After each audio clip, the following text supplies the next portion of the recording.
Assalamualaikum warahmatullahi wabarakatuh. Terima kasih atas kesempatan yang diberikan kepada kelompok kami. Kami dari kelompok 7 akan mempresentasikan materi dari kelompok kami yang berjudul Advertising atau periklanan. Kelompok kami terdiri dari 6 orang. Yang pertama atas nama Taufik dengan NIM 0652018017.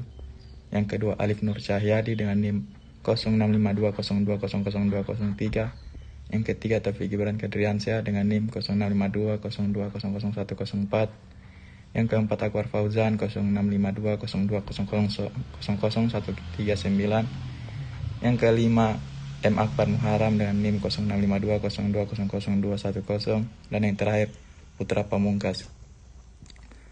Untuk bagian pertama dari materi kami akan dibacakan oleh rekan saya yang bernama M. Akbar Muharam. Kepada M. Akbar Muharam saya persilakan. Bagian A. Pengertian advertising. Menurut seorang ahli periklanan asal Amerika, Otto Klepper, istilah advertising berasal dari bahasa Latin yaitu adver, yang berarti mengoperasikan pikiran dan gagasan pada pihak lain. Selanjutnya, Widyatama menambahkan bahwa istilah iklan sering dinamai dengan sebutan yang berbeda-beda. Di Amerika sebagaimana halnya di Inggris disebut dengan advertising, sementara di Prancis disebut dengan reclamer, yang berarti meneriakkan suatu secara berulang-ulang. Di Belanda menyebutkan dengan istilah advertentie. Bangsa-bangsa Latin yang menyebutkan dengan istilah advertere, yang berarti berlari menuju ke depan. Bagian B. Efek iklan. Mengapa iklan diandalkan oleh perusahaan untuk mendongkrak penjualan? Salah satu jawaban dari Renald Casali bahwa iklan merupakan sarana yang efektif menjaga hubungan baik dengan khalayak atau konsumen. Mungkin tidak langsung berdampak pada laba, namun karena sifatnya yang harus diulang-ulang agar tidak terjadi putus hubungan dengan pasar potensial, maka iklan lebih bersifat investasi, yakni investasi yang ditanamkan pada benak konsumen. Casali menyodorkan pendekatan yang dibuat oleh John R. Rochester yang dikenal dengan efek 5 tahap, yakni yang pertama tahap penampilan atau exposure, 2 tahap proses, 3 tahap efek komunikasi, 4 tahap tindakan khalayak sasaran, 5 tahap laba. Bagian C. Jenis-jenis iklan. Berdasarkan sasaran yang dituju oleh sebuah iklan, maka iklan dapat dibagi menjadi 2, yakni iklan nasional dan iklan lokal.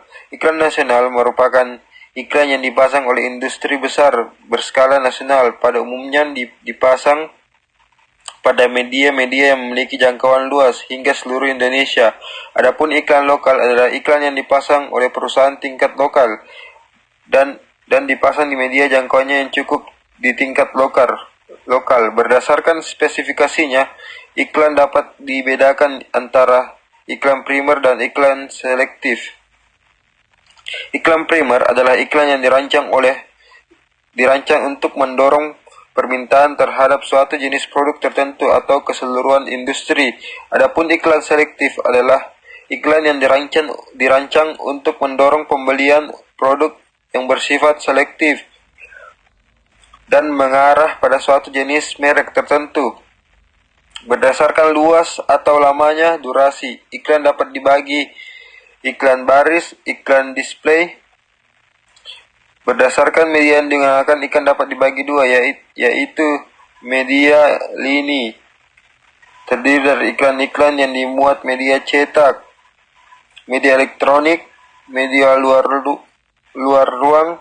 Media lini bawah terdiri dari seluruh media selain media atas, seperti direct mail, pameran point of sale, display material, kalender, agenda, gantungan kunci atau tanda mata. Bagian D. Perkembangan periklanan di Indonesia. Hasil survei Nielsen mengungkapkan belanja iklan tahun 2017 mencapai 145,5 triliun. tumbuh 8% dari tahun 2016 sebesar 134,8 triliun dalam laporan Nielsen. Helen Katrina, Executive Director Media Bisnis, mengungkapkan dari belanja iklan tahun lalu industri televisi masih menyerap iklan sebesar yakni mencapai 80% dari total advertising expenditure, yakni mencapai 115,8 triliun atau meningkat 12% dari tahun sebelumnya sebesar 103,8 triliun.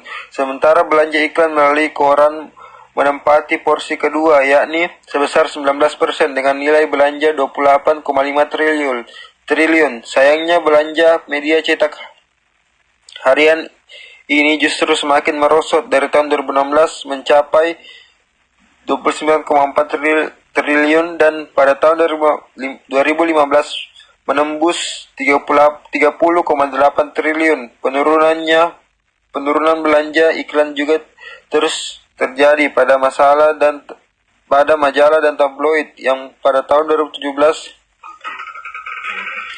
hanya mereguk 1%, yakni sebesar 1,1 triliun. Angka tersebut juga semakin menipis dibandingkan dengan tahun 2016 sebesar 1,6 triliun. Pada tahun 2015 sebesar 1,9 triliun. Survei melibatkan 15 channel TV nasional, 99 koran, 120 majalah dan tabloid, 204 radio. Survei belanja iklan tersebut merupakan angka kotor dan tidak memperhitungkan promo, bonus, dan lain sebagainya. Sekian dari saya. Assalamualaikum warahmatullahi wabarakatuh. Itulah presentasi dari rekan saya yang bernama M. Akbar Muharam. Untuk bagian selanjutnya, saya persilakan kepada rekan saya yang bernama Akbar Fauzan. Kepada Akbar Fauzan, saya persilakan. Elemen kreatif dalam iklan. Barry Selen 2010 mengemukakan beberapa elemen yang harus dipahami seorang komunikator pemasaran dalam menyusun pesan promosi seperti iklan. Elemen-elemen kreatif tersebut antara lain nama logo, headline, tagline, alasan-alasan untuk dapat dipercaya, reason to believe, panggilan untuk berbuat atau call to action, dan visualisasi. 1. Soal nama. Dalam suatu korporat, banyak nama yang dapat dipopulerkan kepada masyarakat, mulai dari nama perusahaan, produk, layanan, teknologi, program, ataupun cita rasa. Semua itu merupakan elemen-elemen yang bernilai investasi dalam komunikasi pemasaran. Sebagai seorang komunikator pemasaran, kata Selin, Anda harus jeli mempelajari elemen-elemen nama tersebut. Bagian dari nama-nama yang kiranya menjadi prioritas untuk dikenal oleh masyarakat. 2. Tentang logo. Selin 2010 menyebut logo merupakan gambaran ideogram tentang berupa simbol grafis yang digunakan dalam komunikasi visual untuk merepresentasikan sesuatu atau ide, tetapi bukan kata atau frasa tertentu. Untuk benda atau ide, setiap lembaga biasanya memiliki logo yang selalu dilekatkan pada setiap komunikasi, baik dalam iklan di media, iklan visual di TV, iklan outdoor seperti billboard atau mobil, maupun dalam acara tertentu dalam bentuk spanduk, poster, banner, dan sebagainya. Bahkan juga dalam kop, surat, atau papan nama perusahaan. 3. Tentang headline. Headline merupakan judul dari sebuah iklan. Judul ini penting karena memperlihatkan tracing atau penekanan pesan yang hendak diinformasikan pada masyarakat. sebagai sesuatu yang penting. 4. Alasan yang membuat pesan dipercaya. Pesan dalam iklan yang sudah dikreasi sedemikian menarik dan menghibur kerap kali tidak mampu membuat khalayak atau masyarakat percaya. Selalu ada alasan menjadi skeptis. Mengapa? 1. Baru pertama membaca pendengar atau penonton iklan tersebut. 2. Khalayak memiliki trauma masa lalu yang tidak menyenangkan terhadap produk sejenis, sehingga mengeneralisasi semua produk sejenis sama. 3. Khalayak sudah mendapatkan pengetahuan dari pesan iklan, tetapi takut pada risiko. 4. Sebaliknya, banyak juga konsumen yang membeli dengan alasan memperoleh keuntungan, benefit tertentu, misalnya harga lebih murah, fungsinya maksimal, gengsi sosial, tahap lama, dan sebagainya. Karena itu, dalam mengkreasi pesan iklan harus mempertimbangkan faktor tersebut. 5. Visualisasi iklan.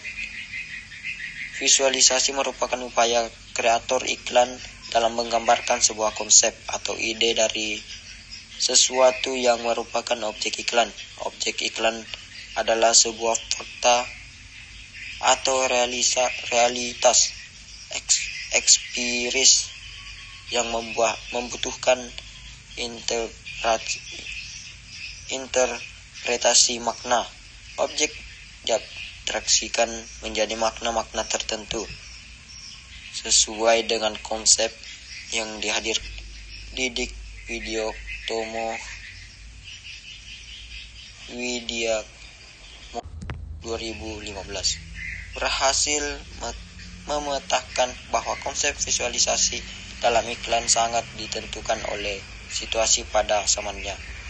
Para kreator film mendapatkan ide abstrak dari objek iklan di samping dari ide internal yang muncul dari kemampuan intelektualnya, juga sangat mempengaruhi oleh situasi pada zamannya.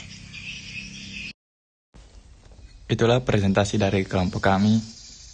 Saya mewakili kelompok kami, meminta maaf jika terdapat kekurangan dari presentasi kami. Sekian dari kami. Wassalamualaikum warahmatullahi wabarakatuh.